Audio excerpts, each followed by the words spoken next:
Olá a todos, hoje vamos falar sobre Cristóvão Colombo. Cristóvão Colombo seria o 007 português ou era apenas um pobre genovês que teve muita sorte na vida? Hoje temos connosco o professor doutor António Reis, que é um estudioso da matéria e tem feito alguns estudos sobre esta matéria e tem encontrado determinados pontos que são estranhos. Digamos que isto é uma espécie de uma história de detetives em que o crime ou o pretenso crime aconteceu há muitos e muitos anos atrás e que agora há incongruências, há coisas que não batem certo.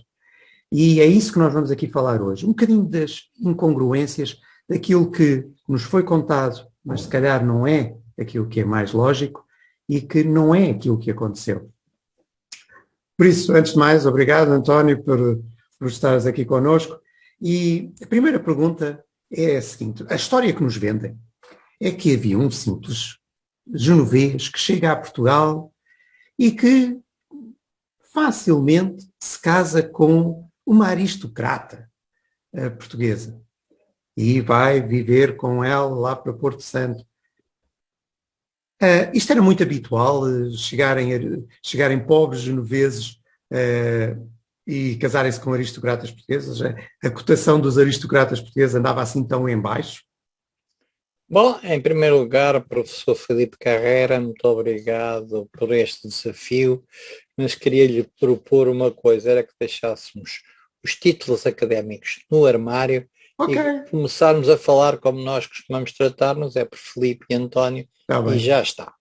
Bom, quanto a essa questão do Senhor Colombo, há uma coisa um bocado estranha, porque sendo Colombo um importante protagonista de história, ele foi envolto durante a sua vida e até agora em grande secretismo. Eu acho, portanto, que é interessante pegarmos neste assunto o que fazer.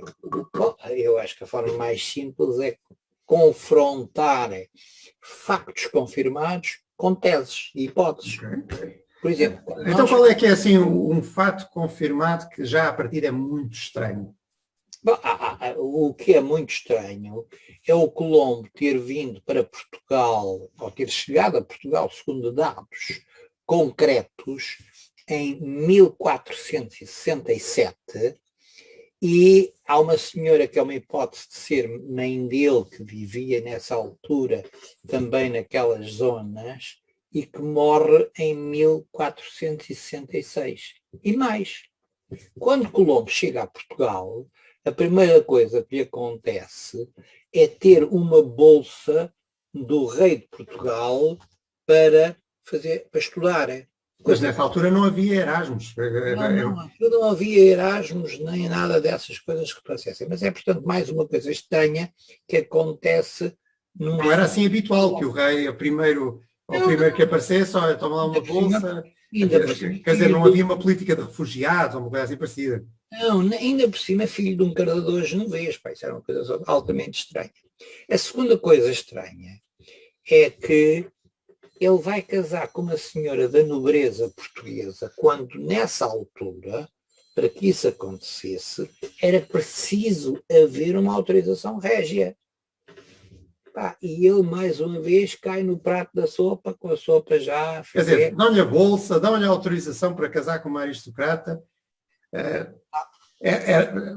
ou das duas uma, ou há algo por trás, e aí já afloraste a questão de que eventualmente ele não era filho de quem se dizia que era filho, Exato.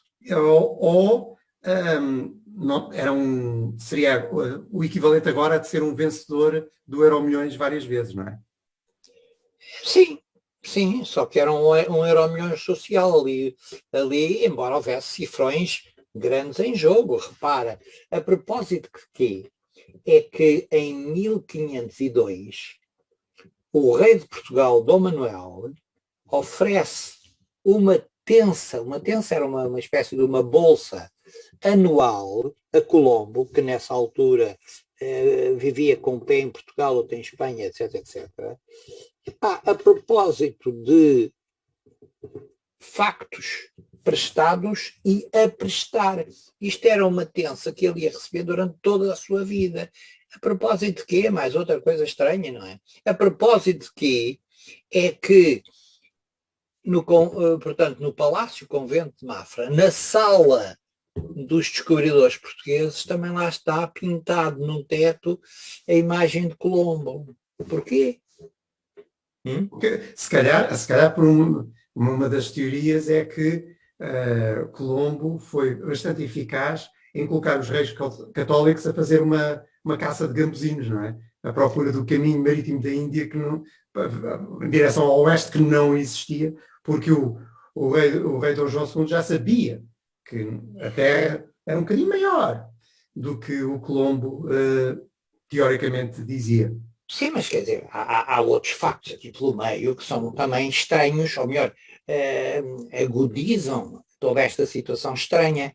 É quando Bartolomeu Dias faz uma reunião em 1488, depois de ter chegado ao Cabo de Boa Esperança, Dom João II convida o Colombo para vir cá assistir a essa reunião, que é uma coisa estranhíssima, mas eram coisas altamente secretas que aconteciam e não fazia sentido que o indivíduo estranha tudo isto, é pá, anda cá tomar uns copos Isto seria o equivalente ao Obama convidar o Bin Laden para ver umas operações no Paquistão. Mais ou menos. É uma coisa assim. Mais coisa, menos coisa. Mais uma vez, isto é tudo um conjunto de incongruências. Sim, sim, e portanto, o que parece haver algo por trás disto é que, de facto, o Dom João II tenta passar uma série de informação e uma série de ideias a Colombo. Porquê? Porque os portugueses continuam a fazer aquela tentativa de descobrir o caminho para a Índia, o caminho por mar, e em determinada altura, o que é que acontece nisto? Acontece que nós vamos já bastante abaixo do Equador. E como vamos abaixo do Equador, o Dom João II começa a perceber-se que tem que fazer um acordo com Espanha para resolver uma série de assuntos pendentes. E esse acordo chama-se Tratado de Alcáçovas. A Alcáçovas vai dividir, é o primeiro tratado que divide o mundo a meio. Uma metade para Portugal e outra metade para a Espanha. A primeira é não uma linha vertical, como toda a gente conhece, Tordesilhas, mas uma linha horizontal que passa por onde? Passa exatamente pelas Canárias. A linha passa pelas Canárias e define que das Canárias para norte, com exceção daquilo que já estava atribuído a Portugal, que era a Madeira e os Açores, tudo o resto é para a Espanha, o que quer dizer que não é nada. E não é nada porque os espanhóis não fossem fracos, não é nada por uma razão. É que o que é que estava em cima da mesa era a conquista de Granada por parte dos reis de Espanha. E os reis de Espanha, como estavam extremamente absorvidos com a conquista de Granada, não se aperceberam muito bem de como é que estava a evoluir o mapa do mundo. E, portanto, aceitam de mão beijada aquela distribuição do mundo. Era a conquista de Granada, era que os reis de Espanha, portanto, deixassem de tentar fazer a conquista de Portugal e o Dom Afonso V, que era o rei de Portugal, deixar de fazer a conquista de Castela e Aragão. E, portanto, as coisas ficavam equilibradas. Mas, para que as coisas ficassem perfeitamente equilibradas, houve também a necessidade de fazer um acordo de casamento entre o filho do Dom João II, o infante Afonso, com a infanta Isabel, que era a filha dos reis católicos. E, portanto, assim, formava-se uma União Ibérica com sede em Lisboa. Isto tudo ficou acordado no tal Tratado de Alcáçovas. O casamento não se chegou a consumar porque o infante Afonso morreu num desastre de cavalo, não se sabe se foi natural ou se foi fabricado, mas a distribuição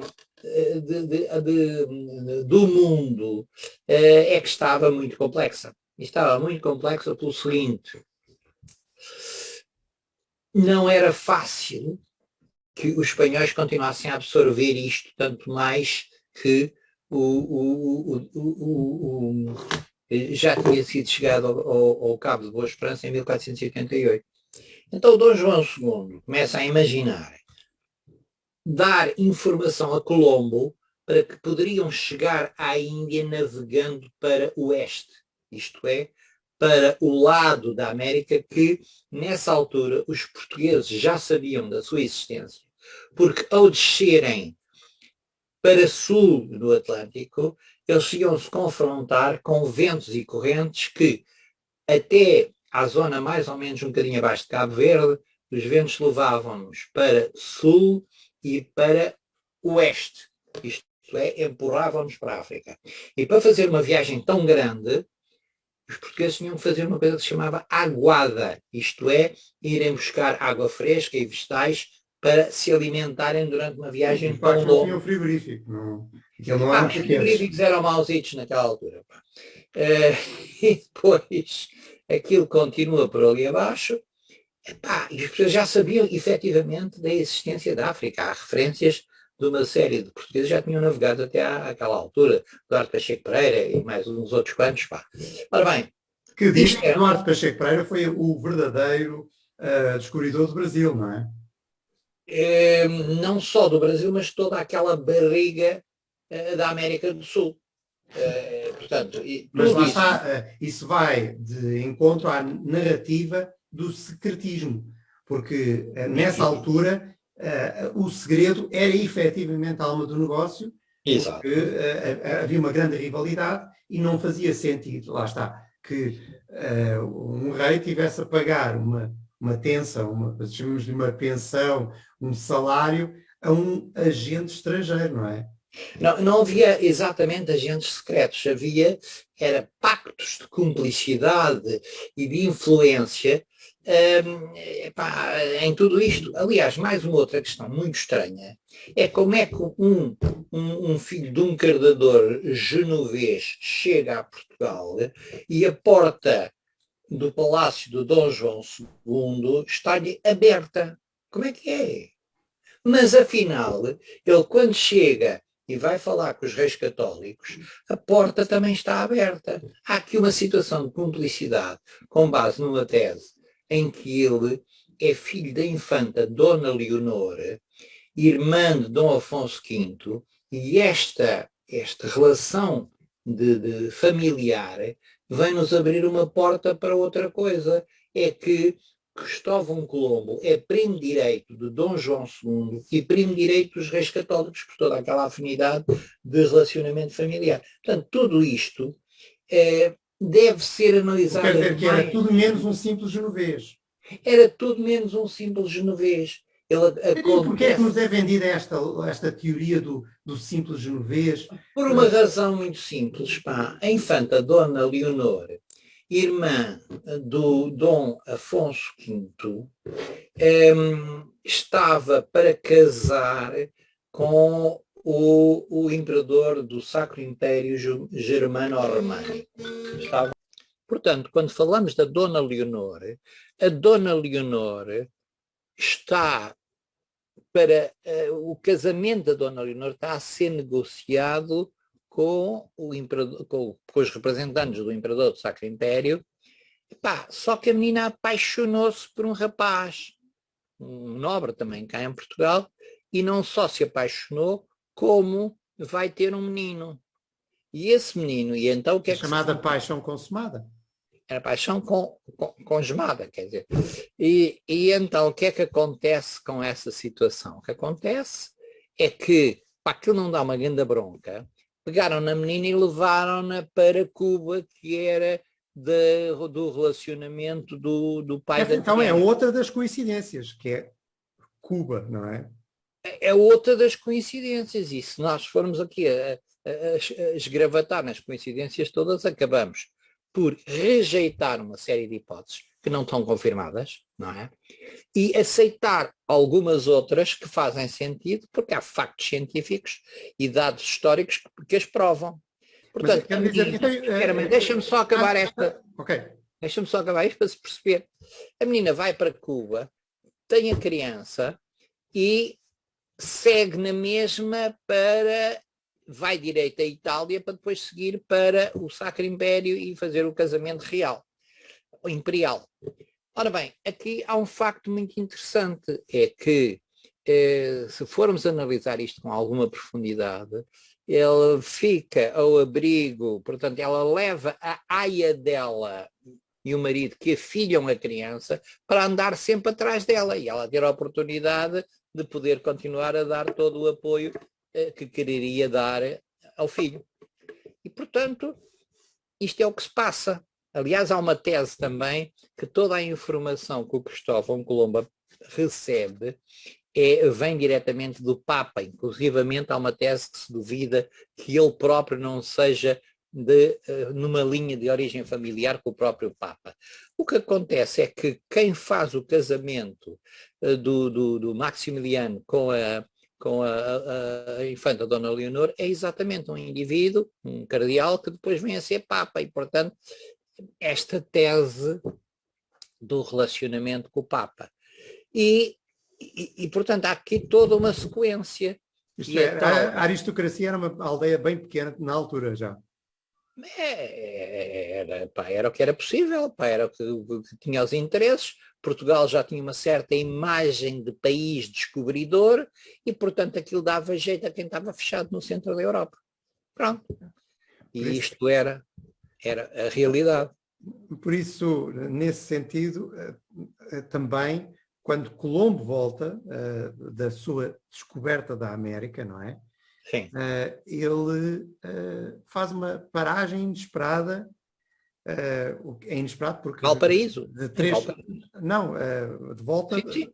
Na primeira viagem. Faz uma viagem, vai direito, em vez de ir direito à Espanha, vem aqui direito a Lisboa e faz uma viagem. E vai falar com o rei. Vai falar quer dizer, digamos, aquilo que nos vendem é que o Colombo chega ao pé do rei e diz: acabei de descobrir o caminho marítimo para a Índia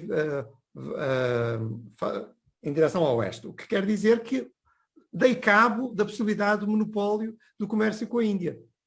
Ou então diz outra coisa. E o rei, então isto por pressão oficial, e o rei diz: ótimo, fantástico, vai lá falar com os reis católicos e diz-lhes isso, ok? E pronto, porque o rei... Ou então diz duas outras coisas possíveis.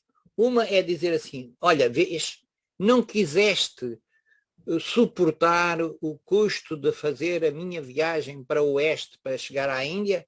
Olha, já descobri o caminho e vou pô-lo ao serviço dos reis de Espanha. Ou então... O rei de Portugal diz: ok, força, vai. Exatamente. Ou então diz: olha pá, queres que eu vá dizer aos reis de Espanha que descobri, ou queres, pá, fazermos aqui um esquema, pá, e eles, pá, vai lá aos reis de Espanha. Pá, e o rei de Portugal, se calhar, está-lhe a ser dado pouco crédito em termos históricos e provavelmente disse: Colombo, ótimo, põe-nos à procura de gambuzinos. Pois, é mais ou menos. Quer dizer, o que o Dom João II queria era que os espanhóis não começassem a abordar também a descida da costa de África para irem por ali, e às tantas também já estavam na Índia. Portanto, o que ele queria era empurrar, e não sabia ele... E nisso Colombo foi extremamente eficaz, porque conseguiu financiar várias viagens, vários cruzeiros nas Caraíbas, não é? Sim, está bem, mas isso é muito mais complicado, porque depois aquilo acaba por ser desastre ou desastre. A quarta viagem de Colombo é um... Mas conseguiu fazer, isto é, conseguiu, os espanhóis não mandaram para baixo em África. Não, é aí, e porque há aquela estratégia de virar a linha de Alcáçovas para Caraíbas. Portanto, a linha passa verticalmente, portanto, e paralela tanto à África como à América, e pronto. E quer dizer, e Dom João II vai negociar então o Tratado de Tordesilhas, em que, como o Papa era espanhol, ele facilmente mudou a orientação da linha. Mas havia uma coisa muito mais importante para o Dom João II, é que essa linha atravessasse já parte daquela barriga da América do Sul. Para quê? Para Portugal, quando navegava para o Sul, ter possibilidade de fazer aguada no Brasil. E, portanto, aquilo não foi por acaso. Aquilo sabia-se perfeitamente que aquilo era imprescindível para a navegação portuguesa para sul e para chegar quando depois ao Cabo de Boa Esperança e fazer viagens muito longas. Já agora, há mais uma incongruência, e podemos terminar com essa, que tem a ver com o idioma. O nosso amigo genovês, não é? Parece que até escrevia em português, o que também é curioso. Em português, ou quando falava em espanhol ou catalão, ele falava com um acento português e com muitas palavras portuguesas pelo meio. Portanto, isso é um dos aspectos que fazia com que se duvidasse. Mas só se explica que, portanto, ele tivesse o domínio da língua portuguesa como tinha, se ele nascesse e fosse criado num ambiente português, que era o ambiente da família de acolhimento, a família onde ele estava. Sim, porque em Génova o português não era assim tão popular. Não era muito mais o catalão. O catalão era muito mais, uma língua muito mais usada naquela região. O português não era, e portanto é exatamente quando ele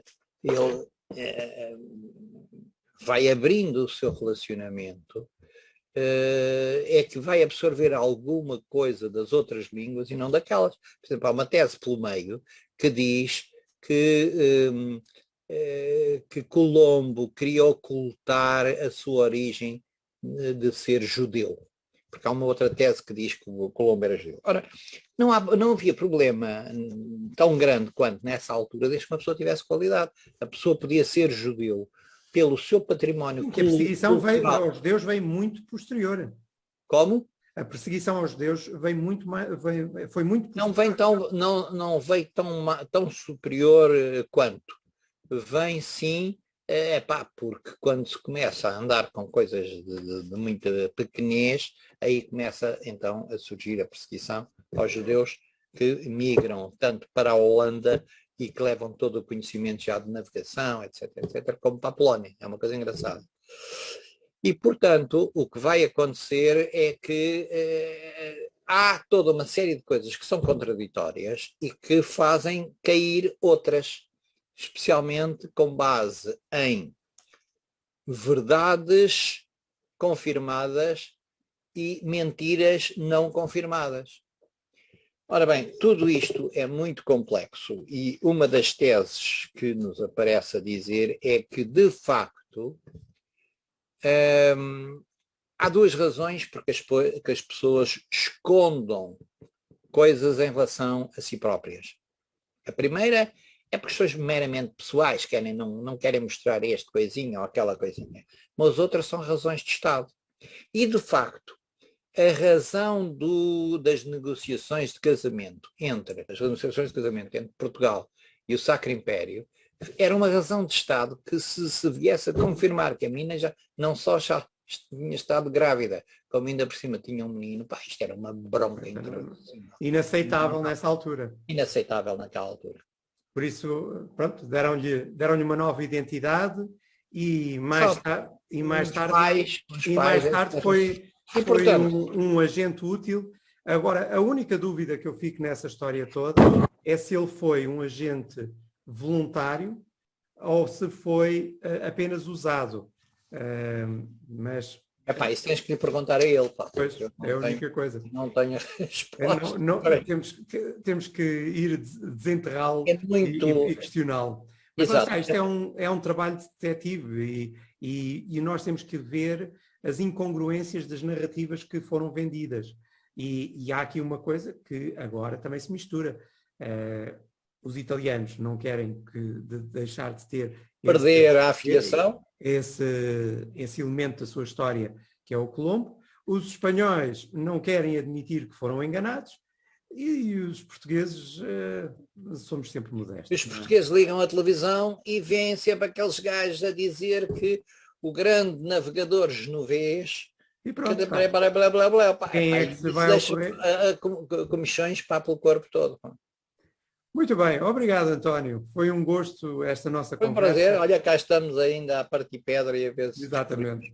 Muito bem, obrigado. Da Índia, o grande inventor. Obrigado.